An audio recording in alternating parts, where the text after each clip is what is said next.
السلام علیکم ورحمۃ اللہ وبرکاتہ۔ محترم ناظرین، جمعیت علماء ہند کے مجلس عاملہ کا اجلاس اختتام پذیر۔ دونوں جمعیتوں کے اتحاد سے متعلق مولانا ارشد مدنی کو دیا گیا اختیار۔ جی ہاں ناظرین کرام، آپ کو بتلا دیں کہ مرکزی دفتر جمعیت علماء ہند کے مدنی ہال بہادر شاہ ظفر مارگ میں جمعیت علماء ہند کی اس ٹرم کے مجلس عاملہ کا ایک انتہائی اہم اور پہلا اجلاس صدر جمعیت علماء ہند مولانا ارشد مدنی کی صدارت میں منعقد ہوا۔ اجلاس کے شرکاء نے ملک کی موجودہ صورتحال پر سنجیدگی سے غور و خوض کرتے ہوئے ملک میں بڑھتی ہوئی فرقہ واریت، شدت پسندی، امن و قانون کی ابتری اور مسلم اقلیت کے خلاف بدترین امتیازی رویے پر سخت تشویش کا اظہار کیا۔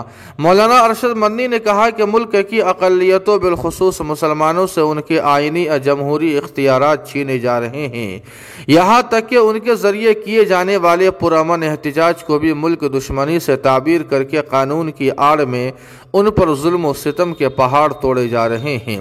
اکثریت کی بالادستی کے تلے اقلیتوں کو دبانے کی کوشش کی جا رہی ہے، جس سے ملک کبھی بھی ترقی کے راستے پر آگے نہیں بڑھ سکتا۔ آپ کو بتلا دیں کہ مجلس عاملہ میں دونوں جمعیتوں کے اتحاد کے سلسلے میں بھی بحث ہوئی۔ موضوع کی اہمیت کے پیش نظر ہر ممبر کو آزادی کے ساتھ گفتگو کی اجازت دی گئی۔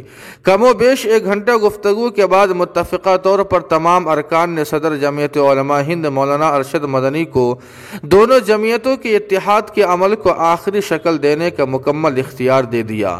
مولانا ارشد مدنی نے کہا کہ خدا کی ذات سے توقع ہے کہ انشاءاللہ اتحاد کا عمل خیر و برکت کے ساتھ سامنے آئے گا اور پہلے سے زیادہ خدمت خلق کے لیے جمعیت علماء کے خدام اتحاد و اتفاق کے ساتھ کام کر سکیں گے۔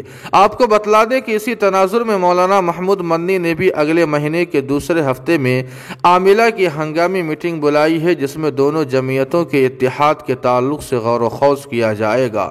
ناظرین کرام، دعا فرمائیں کہ اللہ پاک عافیت کا معاملہ فرمائے۔